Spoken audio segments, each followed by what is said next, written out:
We are a river city, a bold city, the First Coast, a place to create and to belong. Here, the sun shines a little brighter, and so do the people. We share a love for our region, a pride for Jacks, and a passion for the beautiful game, dedicated to giving everyone a sporting chance. Together, we will elevate soccer and sport in our community by lifting every voice. We are Sporting Club Jacksonville. We are Sporting Jacks.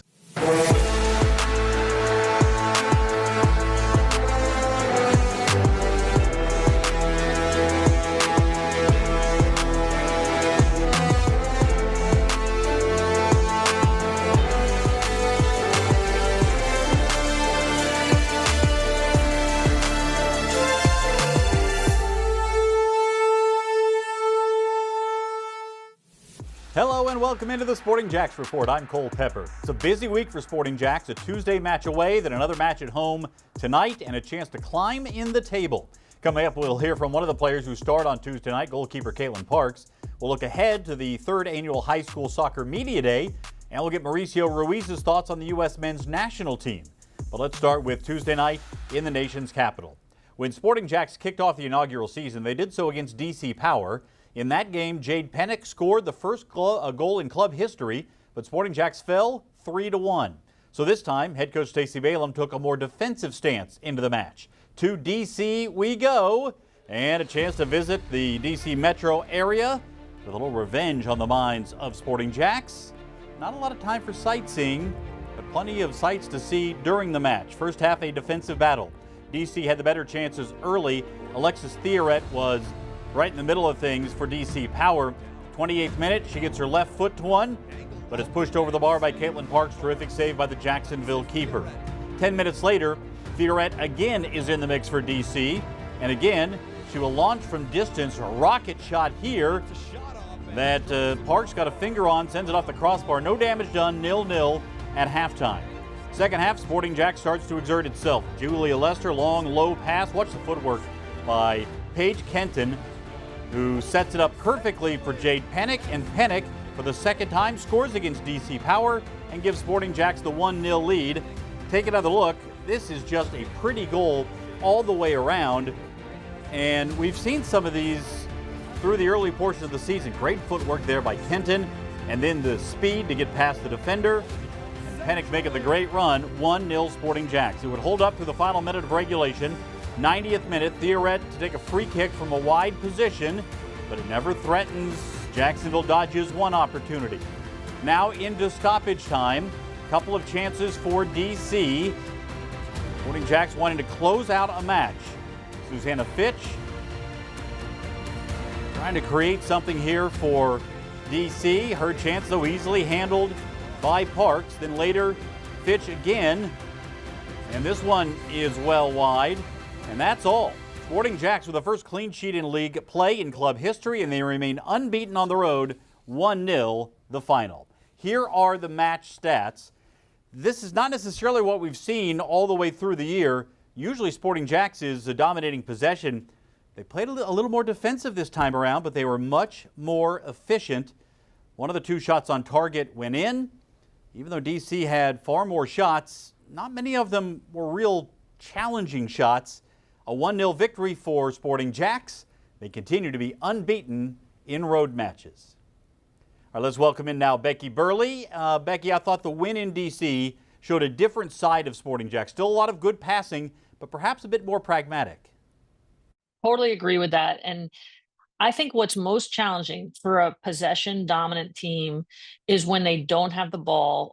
Will they adapt to being able to be patient and taking advantage of their opportunities when they have them? And that's exactly what we saw last night. I thought one of the standouts in the match was Paige Kenton. She created chances, she assisted on the goal, and then she went from playing forward to defender. What a luxury to have. You know, it's really hard to find players at the highest levels that can have that kind of versatility. But that turn that she made to get free for the assist was world class. The ball that she delivered was amazing. But then to have a lockdown player like that defensively too, that's the total package right there. Now the team must be ready for Tampa Bay tonight. What's important when you have a short week to prepare for both the coaches and the players? Yeah, by far number one is recovery, because a short week is different, especially for this group. I think this is the first short week that's happened. So recovery number one, and then just I think taking the ability to have like the mental reps from this game, where you're not going to get as many physical reps in practice, but like understanding the things that happened in this game that went well, understanding the things that can still be tweaked in a positive way. But I'm excited about this game because I think it's going to really test the mettle of this team in terms of its ability to turn around and put together back-to-back results. Becky, thank you. Let's take a look at the Super League standings. So, Spokane Zephyr on top of the table with 13 points. But notice Spokane's already played 9 matches. Sporting Jacks just 7. Top 4 teams will go to the playoffs. We're only a quarter of the way through the campaign. 28 regular season matches, so exactly a quarter of the way for Sporting Jacks. But 11 points right now. With 2 games in hand on the top team, Spokane, Sporting Jacks in excellent position for an expansion team in their first year of play. The team traveled back on Wednesday, did a little training on Thursday, and a little bit of work, light work on Friday in advance of tonight's matchup with Tampa Bay Sun. They've been terrific on the road. Now they want to continue that momentum at home. Yeah, I mean, we obviously haven't got a win yet at home either, so that's a big thing that's on our minds. And that grit, that clean sheet, that shutout, that's something we've been working for a long time now. It's obviously our first one of the season, so hopefully that's the first of many more to come, and that's our attitude going into Saturday's game. I think it definitely does, just because it's like a quick turnaround, but at the same time, like, normally we're not used to like this quick turnaround, so I think that like resting our legs, just like getting back into it and like forgetting about the next game and like moving on to the Tampa game is big. Yeah, well, the difference is we're going to be at home. We haven't been at home for a while, so remarkable effort from the ladies to get 7 points on the road. It's not easy. We had to really dig deep for this last one against DC Power. We know they're a good team, very transitional. We had to really try and defend as long as we could, but that takes a lot of focus and discipline and hard work and organisation. And so what we need to now flip to is getting back on the ball and being a little bit more offensive minded, but still not leaving ourselves exposed at the back. This will be the second time that Jacksonville has faced Tampa Bay this season. The first came back on the second week of the campaign, August the 30th. What a memorable game that was. Sporting Jacks won 3-2 behind a goal from Meg Hughes and a brace from Ashlyn Puerta.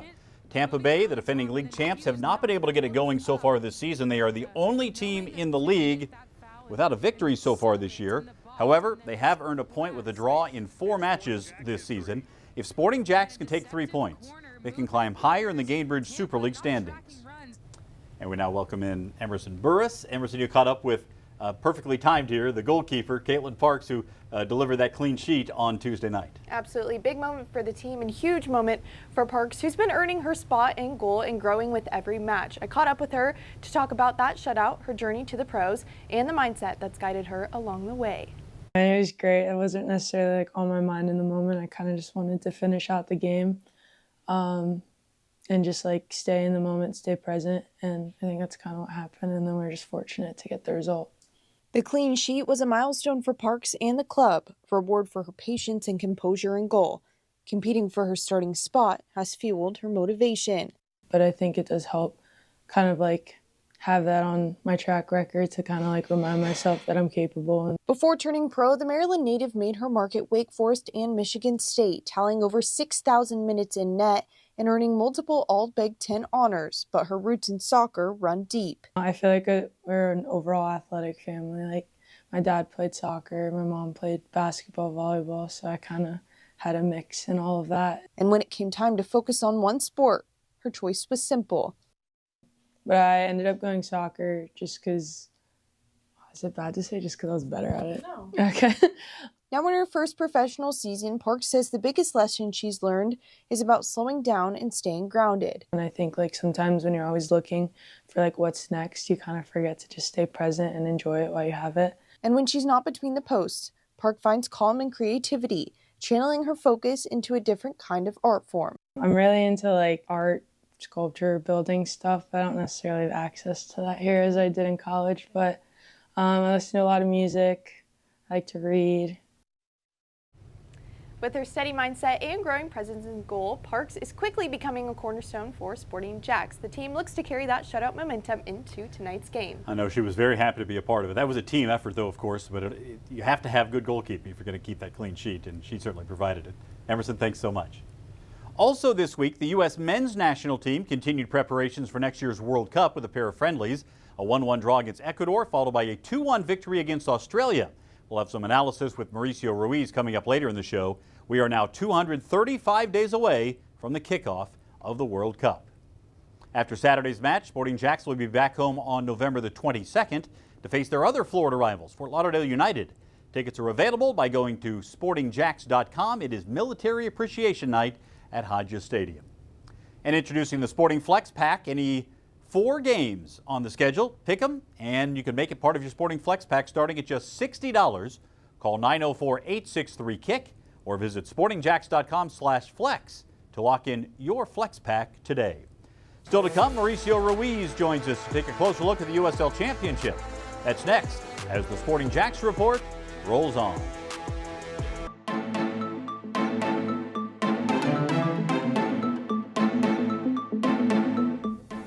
Every game of the Gainbridge Super League can be seen streamed on Peacock. Home games can be seen on Channel 4, as it will be tonight, or right here on the stations of First Coast News later in the season. The next nationally televised USL Championship match scheduled for tomorrow when New Mexico United hosts the Oakland Roots at 5 p.m. You can watch the match on CBS Sports Network. Time now for our USL Championship game of the week, and this week it's a meeting with playoff implications. Rhode Island got off to a slow start, but they've been coming on, trying to improve their standing.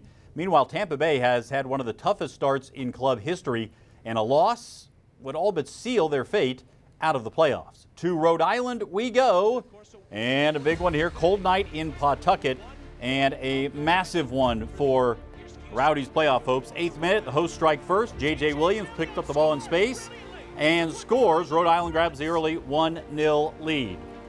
Now to the 28th minute. Rhode Island working on it again. But when they are playing at their best, they are something to watch. Noah Fuson doubling the advantage. Perfectly weighted through ball from J.J. Williams, and Fuson calmly finishes a 2-0 Rhode Island advantage. Still in the first half, and we're not done yet.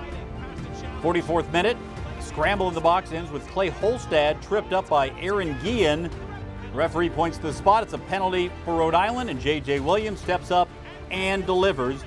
3-0 before the break to Rhode Island. 89th minute, the rout continues. A pinpoint cross from Alder Sanchez to Albert Diqua, who heads it home from close range. It's 4-0.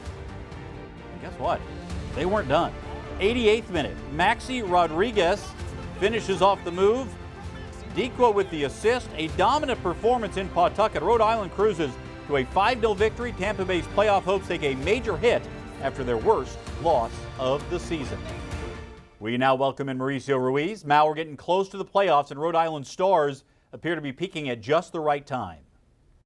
They really do. And the question is, where have they been all season long? Right? Because this is the team that was so good in the inaugural season last year, and the expectation is that they would have carried on. And they've really been outside of the playoff position for most of this season. But this game against the Rowdies, a struggling Rowdies, let's say, with a little bit of a glimmer of hope to get into the playoffs. But Rhode Island at home in front of a great crowd. Like you said, the Stars showed up in the game. J.J. Williams, what a game, from scoring 2 goals to having an assist. Diqua, which has been quiet. I mean, it was a record signing last year. And so that front three, leading assists last year, leading, Golden Boot the year before in Diqua, just a really difficult front three. But they've been inconsistent most of the season. But nobody wants to face Rhode Island, Cole, going into the playoffs. And, for lack, they position themselves really well. On the other side, Rowdies, this might have been their last chance to really get in. This one game that they cannot afford to drop points anymore. So Rhode Island in a good position after this game. Rowdies really seeing it difficult to make it in now. And we are getting closer to the playoffs. Take a look at the standings. First in the Western Conference, Tulsa, Sacramento, New Mexico United have all clinched spots. But look at this. You've got Las Vegas, finalists last year. They're out. Monterey Bay, Oakland Roots have all been eliminated. Colorado Springs, champion last year, They're out right now, but still alive. They have not been eliminated as of yet. A lot of traffic there between 4 and 9. One of those teams will not make the postseason. In the East, we have seen a dominant performance from Lou City. They have clinched home field advantage in the playoffs. Look at that gap. 11 points clear. Charleston, Hartford, Loudoun, North Carolina, and Pittsburgh are all in. Tampa Bay not yet eliminated, but they have zero margin for error moving forward here, with 2 spots yet to be claimed for the postseason. Rhode Island, Detroit, Indy, and Tampa Bay. 2 of those teams will move on. 2 will see the season come to an end. It's going to be a race to the finish in the USL Championship. Group tickets are now on sale for Sporting Jack's inaugural season. Groups of 10 or more can enjoy the best price for single game tickets. Gather your friends, family, and co-workers to enjoy a night at Sporting Jack's. General admission group tickets start at just $22 per seat. Club seats start at $39 per seat. Call 904-863-KICK or go to sportingjacks.com to order your group tickets for pro soccer in Jacksonville. Still to come, how the Sporting Jacks Foundation is welcoming more news, including our 3rd annual High School Soccer Media Day. That's straight ahead as the Sporting Jacks report rolls on.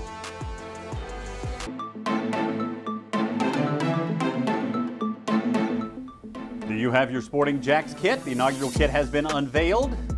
We have t-shirts, hats, you name it. Just go to sportingjacks.com/shop or use the QR code on your screen and get your official Sporting Jacks kit today.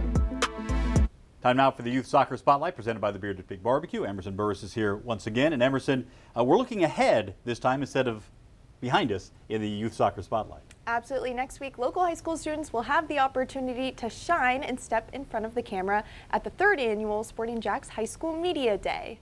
Set for Friday, October 24th at the Winston Family YMCA, the event brings together players from schools across Northeast Florida for a morning of interviews, photos, and professional media experience. Each athlete will check in, grab a number card, and rotate through different media stations, just like the pros. It's a unique opportunity for young players to represent their schools, build confidence, and get their name out there in the local media scene.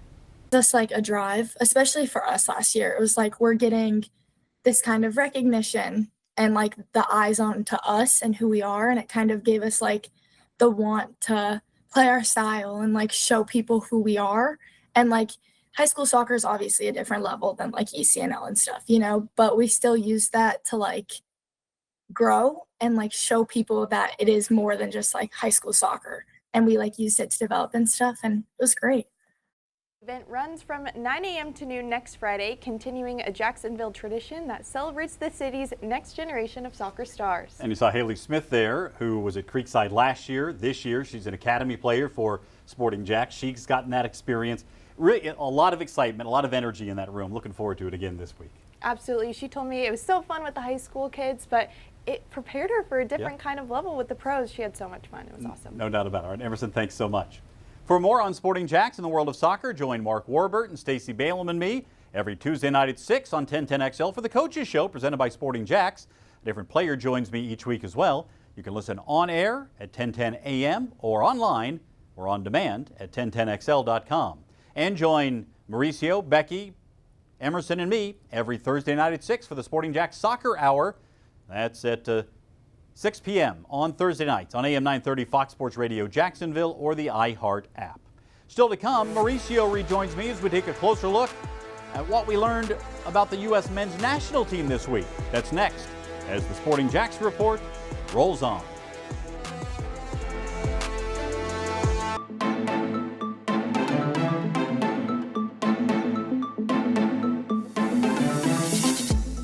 You can watch the Sporting Jacks report next Saturday at noon on NBC 12, right before Premier League coverage. You can also find us on demand on First Coast News Plus and the Sporting Jacks YouTube channel. We now welcome back Mauricio Ruiz. Mal, a couple of games from the U.S. men's national team. What did we learn about where they are right now from these 2 matches?